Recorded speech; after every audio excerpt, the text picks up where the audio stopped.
The story of America's long and tortuous journey to social reformation, freedom and equality for the black race will not be complete without mentioning the struggles and triumphs of Frederick Douglass. The man who came to be known as the Lion of Anacostia is a highly revered figure in the historic fight against slavery and racial discrimination in the United States. His life is an enduring reminder of the tremendous success that can come out of a life's work of devotion and sacrifice for a just cause. The young Frederick, who was born into slavery, would later become a towering figure in the socio-political affairs of slave-era and post-slavery America. America's sordid slavery-era past left an indelible trail of agony, anguish, and regrets in its wake for the black man. It was a time when African Americans were subjected to some of the worst types of human debasement and treatment due to the color of their skin. This dire situation and the hope of a better future would inspire a group of people to rise to the occasion, and Frederick Douglass was one of such prominent people. His impact and life's work transcended his many impressive writings, speeches, and wartime action. He would later become a leading voice in the discourse to promote America's post-war and post-slavery acceptance of the black man in the country's social, economic, and political fabric. You are welcome to yet another installment of the People's Journals series. In today's episode, we look at the impressive story of Frederick Douglass and his inspiring journey of sacrifice, commitment, and tenacity in the face of adversity. Before we take you on this exciting journey, please take a moment to click on the like button and tap the subscribe button on the notification bell so you don't miss out on several other fascinating stories like this one. To give you a background look at what our story seeks to reveal, we go way back to 1818 in Cordova, Maryland, the year and place where the hero of this story was born. Frederick Douglass was born Frederick Augustus Washington Bailey to his equally enslaved mother, Harriet Bailey, and a father he never knew but once acknowledged in his biography as his mother's white master. Born into slavery at the time, Frederick Douglass was separated from his mother not long after his birth. He would eventually be taken from his maternal grandmother, whom he lived with until he was 6. The boy would endure the death of his mother less than a year later, while working at Wye House Plantation in the house of his master. While witnessing firsthand the harsh realities of several other enslaved people in the plantations and the household where he lived, Frederick Douglass decided to commit to the emancipation of his fellow black men. His experiences growing up on the plantation under the supervision of his then masters, Aaron Anthony, later Thomas Auld, and then his brother, Hugh Auld, shaped his steely resolve. Early in his life, Frederick Douglass strived to make the best of his living conditions. While working under the Auld household, he started learning to read after being taught by the wife of his master, a woman who initially treated him nicely. This luxury was later lost after his master found out and banished him from education, saying that it encouraged enslaved people to seek freedom. Frederick is said to have learned to read from the people he worked with, and by exchanging bread with other poor white neighborhood kids who taught him to read. After secretly reading several books and political materials, Frederick Douglass was inspired to question the slavery subject. It was not until after he met and fell in love with Anna Murray, a free woman, that he started to imagine the possibility of living as a free man. Douglass would later dare to embark on a risky escape journey that took him through Baltimore, Maryland, and Delaware to Philadelphia, all under a day. Frederick Douglass is remembered for boarding the Philadelphia-bound train, dressed as a sailor with papers obtained from a black seaman with help from Anna Murray. Frederick later relocated to New York and married Anna Murray, bringing us full circle to the start of the incredible story of his fight against racial discrimination and oppression. After settling in Massachusetts with his wife and growing family, Douglass started to learn the art of oratory at a black denomination church, a skill that would become one of his greatest weapons. He held several positions at the church, joined several organizations, and was frequently seen at several abolitionist meetings. Massachusetts was then a hub of the abolitionist movement, and Douglass would further commit himself to the anti-slavery cause that sprouted on all sides in the city. Frederick Douglass spent his time touring the northern states, giving inspiring speeches based on his time in slavery and his commitment to pushing for freedom. Yet his meeting with William Lloyd Garrison, a prominent white abolitionist, a rarity at the time, shaped his future experiences. After being impressed by a speech Douglass delivered at an anti-slavery convention held in 1941, Harrison was motivated to hire the young Douglass to work in the Massachusetts Anti-Slavery Society. Working as a lecturer with the society, Douglass continued to give several speeches across several cities. His lectures were themed on the horrors of slavery, culminating in the 1845 publication of his autobiography, Narrative of the Life of Frederick Douglass, an Enslaved American. The book grew immensely on the one hand, evoking critical reviews from people who doubted a black man's literacy, and on the other hand, inspiring several other black men, anti-colonialists and abolitionists.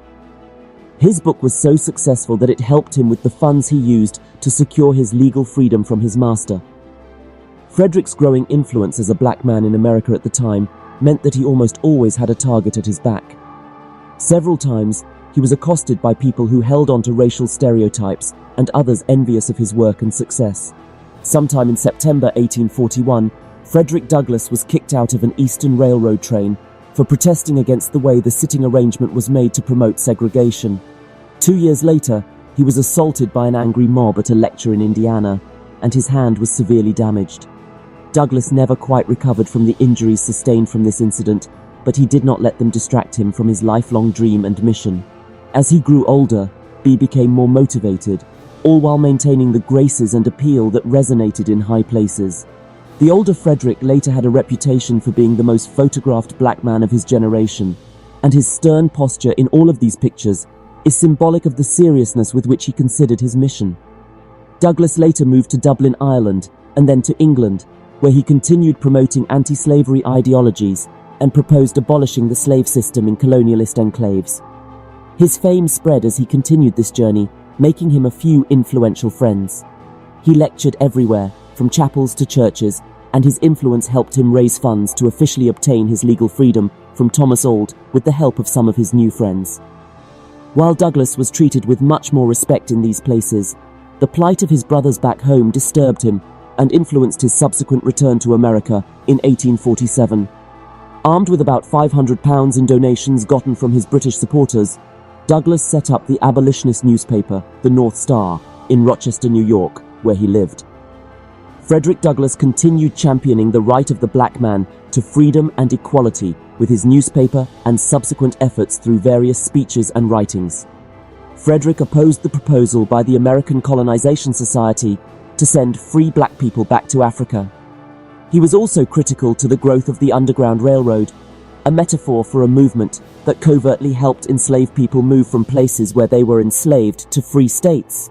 At least 400 fugitive slaves are said to have been lodged and catered to at his house, and he didn't stop there. Douglass was also a champion of women's rights and was famously remembered for attending the first women's rights convention, the Seneca Convention, as the only black man there. His speech at the convention favoring the requests for more women's involvement in politics was one of his best-known ones, and his subsequent use of his newspaper to further promote women's rights is well documented. Douglass's push for universal suffrage attracted serious pushback, and his push for equality would continue to the Civil War era that is discussed next. The Civil War marked a period where Frederick Douglass's impact was felt away from the podium and the pages of books. Douglass is known for using his influence to lobby then-President Abraham Lincoln to allow black soldiers to fight on the Union side. His rallying point was that since the Civil War was fought on the themes of slavery and equality, it would be imperative and symbolic to allow them to fight for their freedom. After echoing this view through many publications and speeches, his wish was granted, and he went on to lead the recruitment efforts, with 3 of his sons joining his wartime campaign. More than 1,000 black men would later join the Union side during the war, thanks to concerted efforts by Frederick and his team to enlist them. Frederick's several discussions with President Lincoln helped promote black American people's interests, leading to the Emancipation Proclamation on the 1st of January, 1863.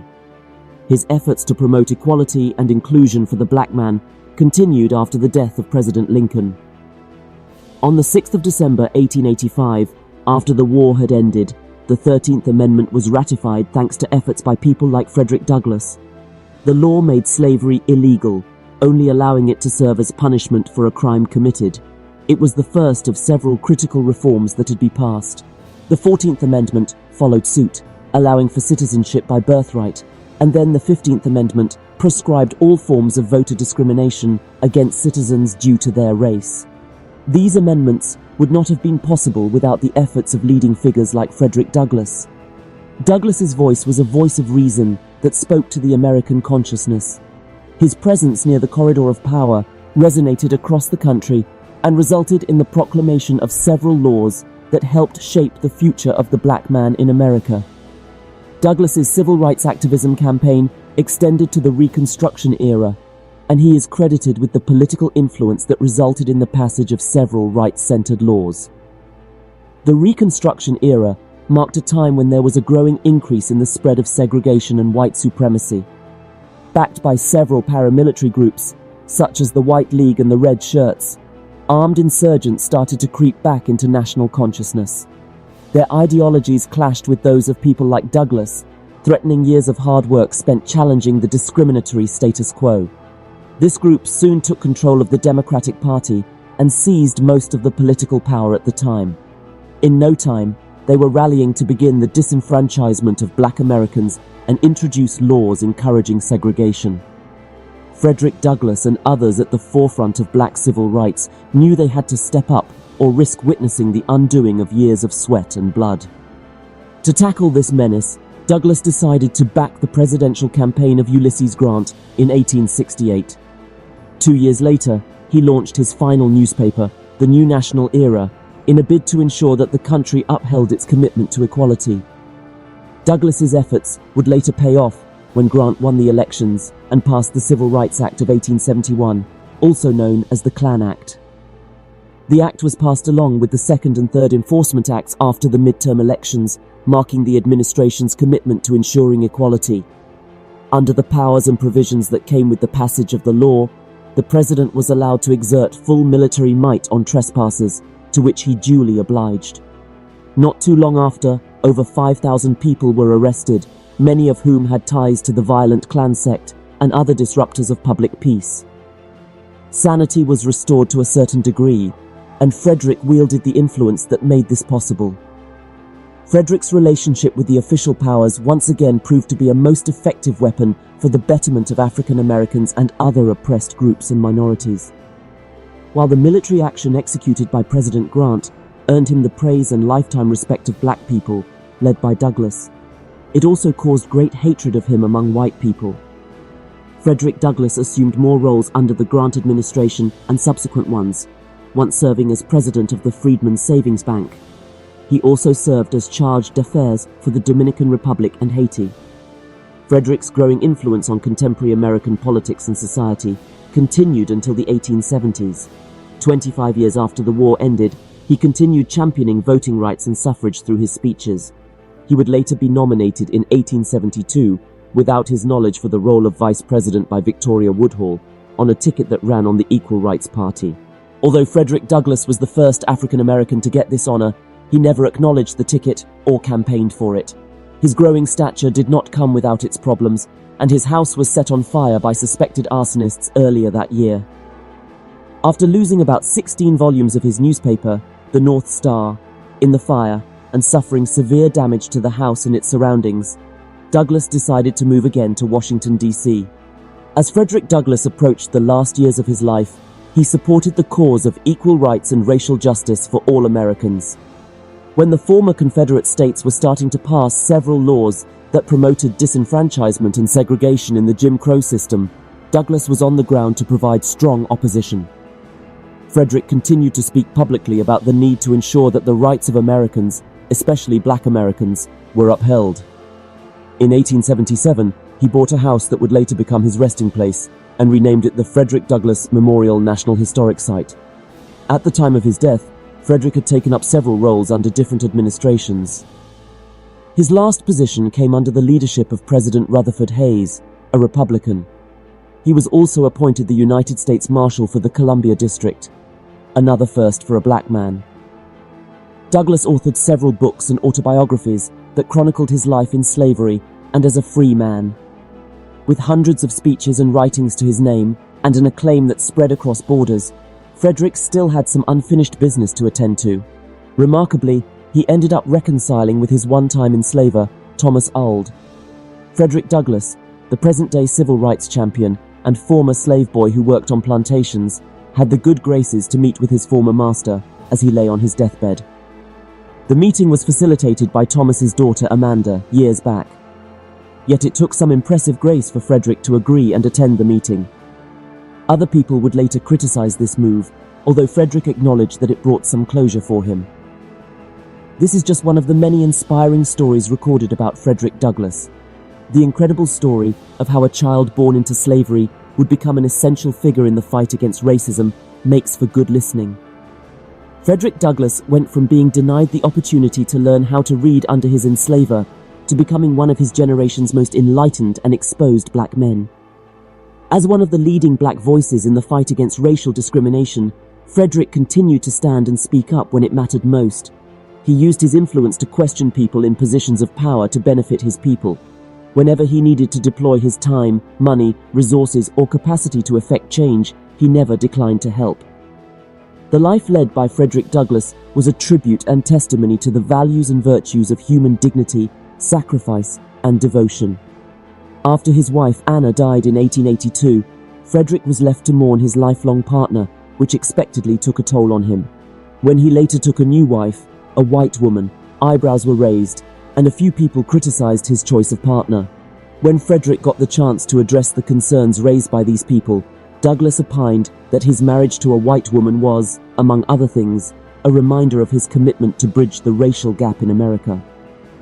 After several decades spent championing civil rights advocacy and equality for all regardless of race and gender, Douglass breathed his last airs at his Rochester home on the 20th of February 1895. He had just returned from a meeting of the National Council of Women in Washington, D.C., where he had been given a standing ovation after being brought to the platform. With his death in 1895, Frederick Douglass marked the end of a life that epitomizes the triumphs that could come from a lifetime of struggle. Frederick's growth from humble beginnings to playing a pivotal role in the emancipation of the black man in America is the stuff of legend. Frederick Douglass was given a burial befitting of a hero. Several high-level dignitaries attended his burial, and a few Supreme Court judges and senators played the role of pallbearers. Such was his massive influence while alive that his coffin was presented before thousands of people. The president of Howard University was on the ground to deliver a speech. He was finally laid to rest in a graveyard around Mount Hope Cemetery, Rochester. Today, Frederick Douglass's name and enduring legacy stand tall for everyone. With several prizes, places, and monuments raised to his name will continue to resonate throughout history for the impact he made. Frederick's immense lifelong contributions to the fight against racial discrimination, slavery, and inequality in America continue to be inspiring. This brings an end to today's video on our channel, People's Journals, where we bring history's most fascinating stories to life. Thanks for watching this video, and stay with us for more exciting videos like this. Remember to click the like and subscribe button for notifications each time we post videos like this.